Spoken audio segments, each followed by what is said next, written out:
Hear God's word to us this day from Paul's letter to the Galatians in the 5th chapter. Paul writes, "For you were called to freedom, brothers and sisters. Only do not use your freedom as an opportunity for self-indulgence,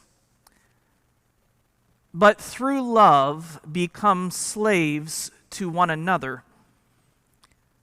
For the whole law is summed up in a single commandment: you shall love your neighbor as yourself. If, however, you bite and devour one another, take care that you are not consumed by one another." May God bless this reading and the hearing of God's sacred word. A confession. All week long, heart-wrenching headlines and nerve-wracking news updates have mocked my sermon title, have drained some of the hope for this morning's message that I held so high. At least that's the lens through which my late-night ruminations have been interpreting yet another week in the unceasing storm that is our current context. As Yeats wrote, things fall apart, the center cannot hold. So it seems.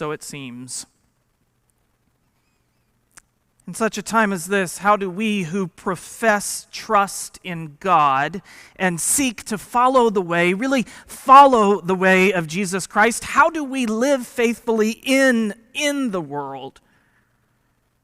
Which convictions will guide our way forward? What hope will shape our decisions and our interactions? Is there even a common to the common good? Is there a common thread that might knit us together in this moment? As you know, these are not abstract questions, not now, neither are they new to people of faith in the 21st century. Indeed, the words we've heard from the prophet Jeremiah come from a letter that was written to the community of God's people in exile. So the prophet is addressing his own people whose hope had faded, whose God seemed absent, things had fallen apart. They were exiles in Babylon, strangers in a strange land. They had been removed from everything they knew, forced to live as second-class citizens in an empire ruled by the powerful authoritarian king Nebuchadnezzar. In such a time as this, the prophet writes. In such a time as this, the prophet speaks the word of the Lord in a series of utterly astonishing orders. In this hostile land, God commands the exiles to build homes, to plant gardens, to celebrate marriages, to raise families. The prophet calls people of faith to make this broken, fallen apart world their home. Jeremiah summarizes this divine message with a tidy, succinct, pithy challenge that speaks across generations of the faithful. The prophet uses one of those Hebrew words that you will no doubt recognize. Seek the shalom of the city where I have sent you into exile, and pray to the Lord on its behalf. For in its shalom, you will find your shalom. Any reader of Hebrew will tell you that shalom is far more than peace. Shalom signifies completeness, wholeness, welfare, well-being.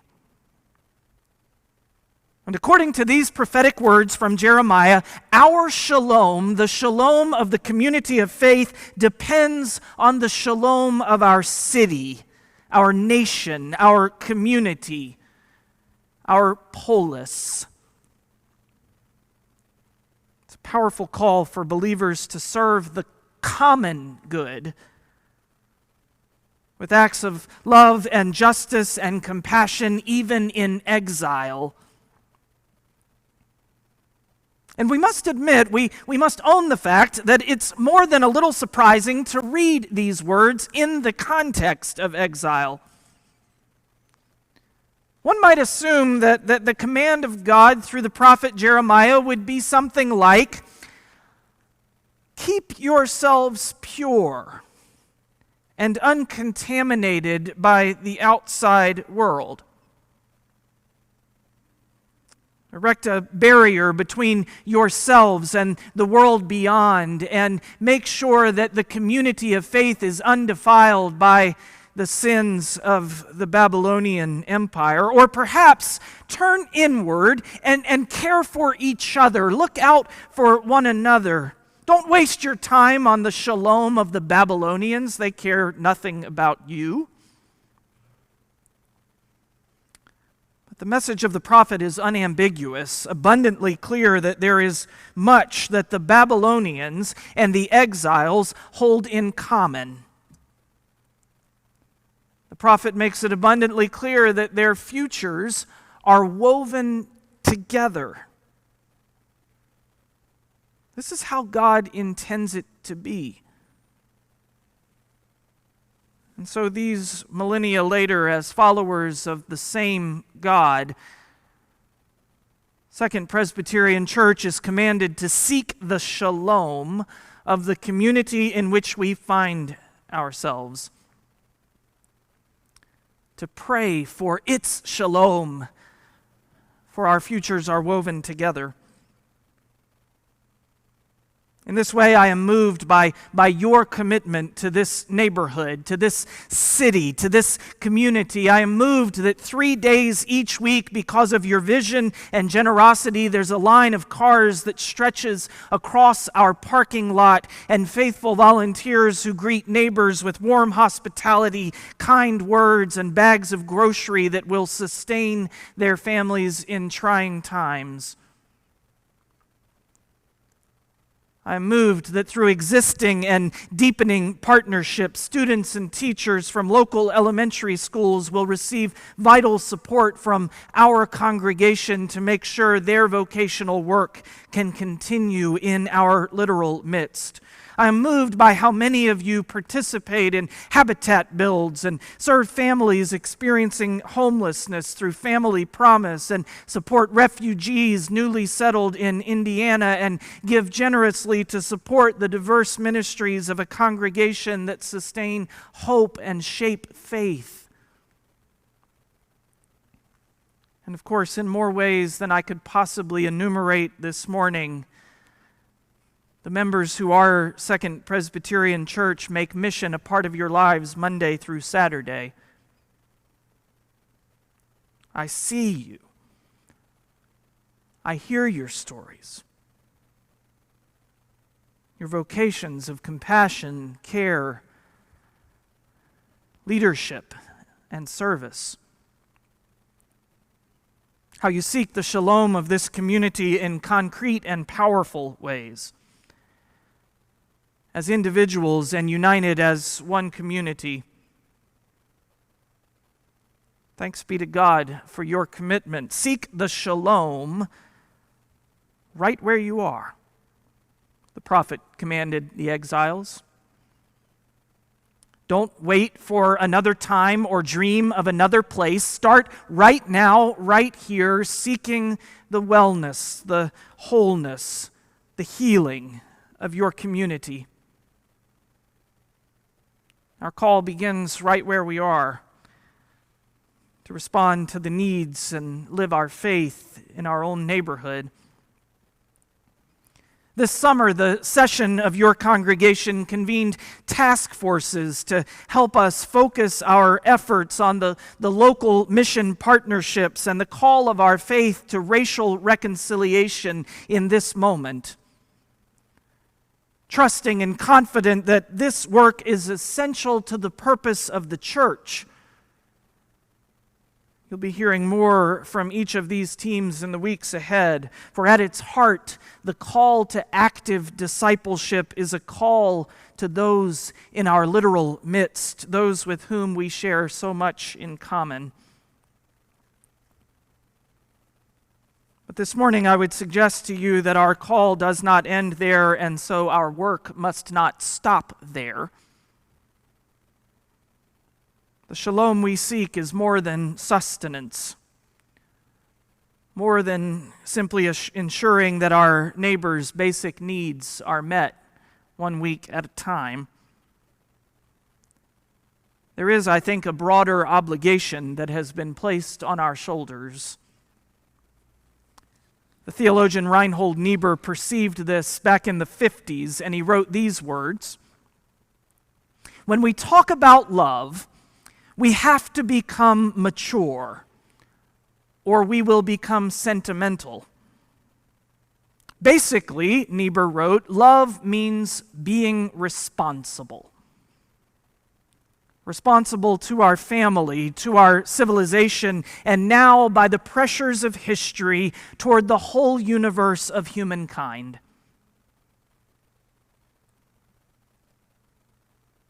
People of Christian faith are called to the responsibility of love. This responsibility must not be limited to individual acts of service or deeds of charity, certainly not simply to warm feelings for one another. It extends into our communal life, yes, into our civic engagement. In at least this way, the message of the gospel is unapologetically, persistently political. That is, it is concerned with the polis in which we live. For we profess both faith in and allegiance to the God of all creation. And that faith, that allegiance supersedes all other commitments when we confess that Jesus Christ is Lord. In a dangerous time of division, the Apostle Paul wrote powerful words to the church in Galatia. He said, You were called to freedom, brothers and sisters. Indeed, we know that freedom itself is a concept that originates in the very mind and heart of God, God who calls us out of darkness and into light, out of captivity and into liberation. Those same exiles are one day freed and returned. But Paul's words do not stop with a celebration of our freedom. We who follow Jesus must keep reading. Only do not use your freedom as an opportunity for self-indulgence, but through love become slaves to one another. You see, without humility, without responsibility, freedom quickly gives way to pride, to arrogance, even to domination. Christian freedom hinges on fidelity to the law of love. Christian liberty must be tethered to Christian love. Why? Because the common good, the shalom of all, depends on it. Last Sunday, I observed that we live in an age of ideological antagonism. The capacity for complex thought or genuine dialogue are seen as signs of weakness in this age of shouting smug insults. I voiced my hope that the church might be a place where a civility born of reverence dictates our interactions. And this week, I want to suggest that we, people of faith, can be those who seek a common good deeper than self-interest, broader than personal gain.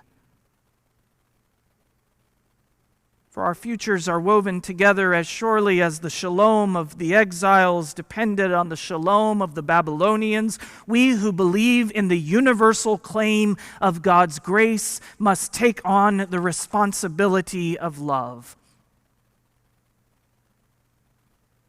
This morning I'm aware of the privilege it is to speak to people of deep commitment. The privilege it is to speak to you who are committed to the way and truth and life embodied by Jesus Christ. I'm grateful for the chorus of voices I hear each week encouraging me to preach with passion and challenge us all to deeper faith. And I'm deeply gratified by your willingness to move beyond your comfort zones with open hearts and minds. The well-worn phrase suggests that I am preaching to the choir, and I'll accept that as basically true. But this particular choir, this particular community, has the capacity, and I would suggest the obligation, to have a profound effect for the common good of those around us, especially the neighbors we may never meet, whose shalom is impacted by our action or inaction, by our speech or our silence. Here's my honest, heartfelt conviction, and I certainly include myself when I say it. We must do more to seek the shalom of the place where God has placed and called us.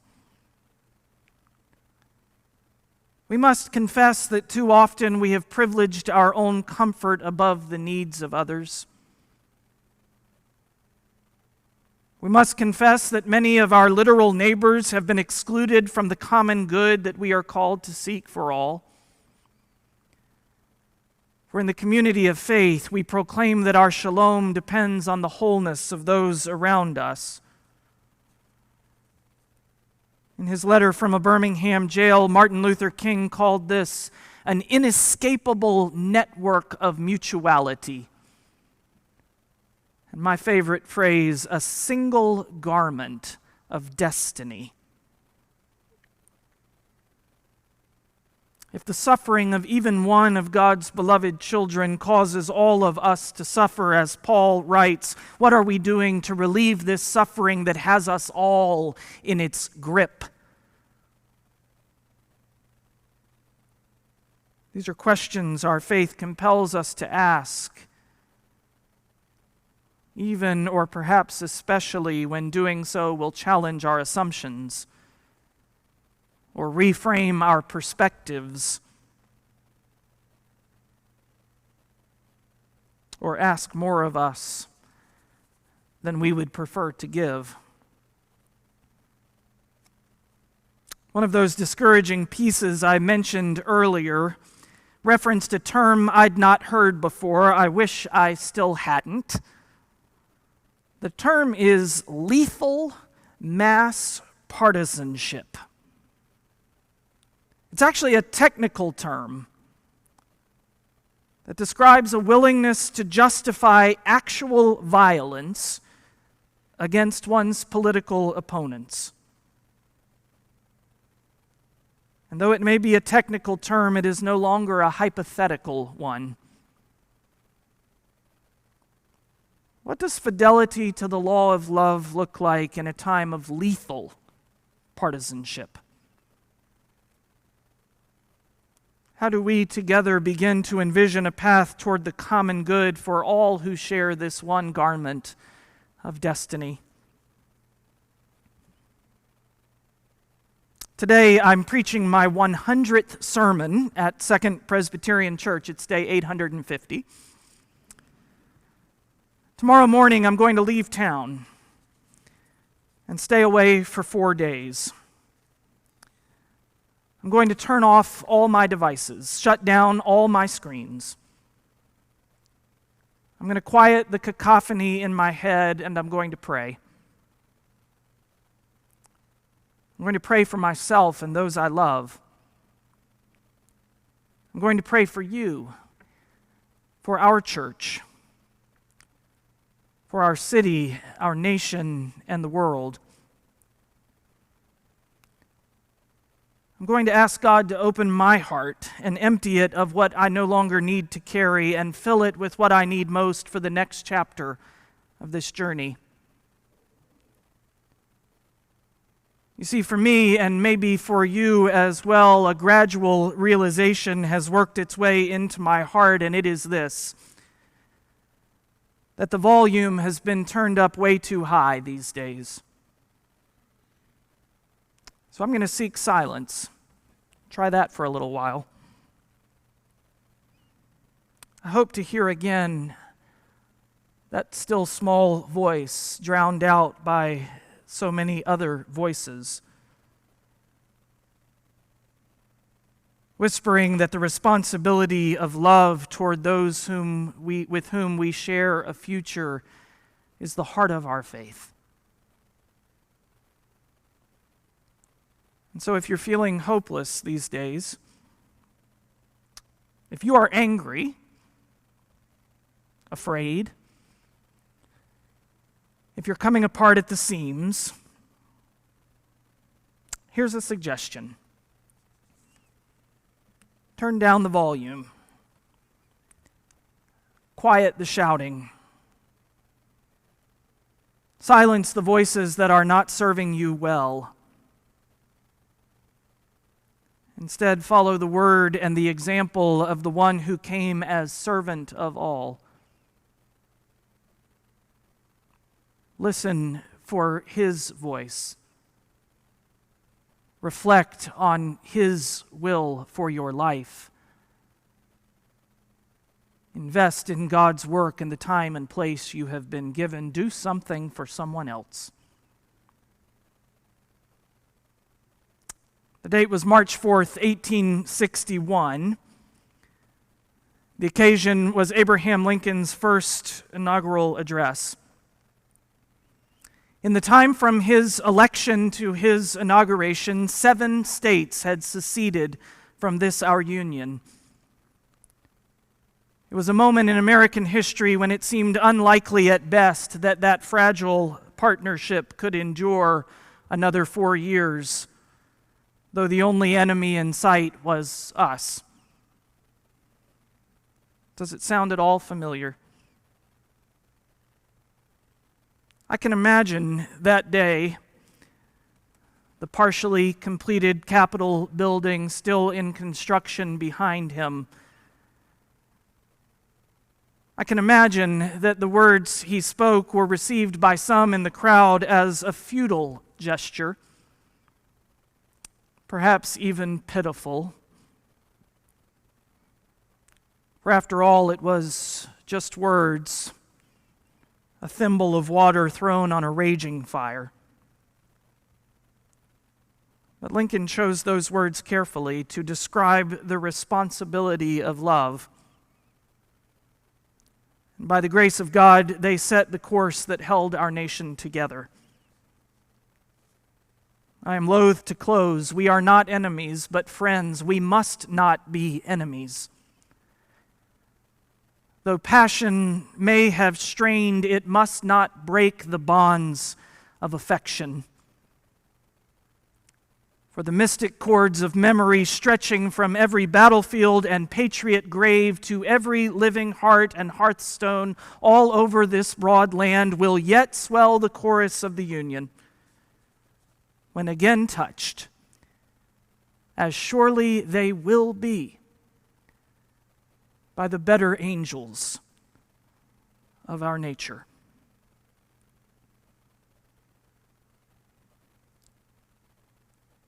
Can we take on this call in the days ahead to summon the better angels of our nature, to bear in our words and actions, in our decisions and our interactions, the responsibility of love. No sentimentality here. For our futures are woven together. That single garment of destiny we all share. May God give us the courage to pursue with passion the shalom of our community and the common good of all God's beloved children. Amen.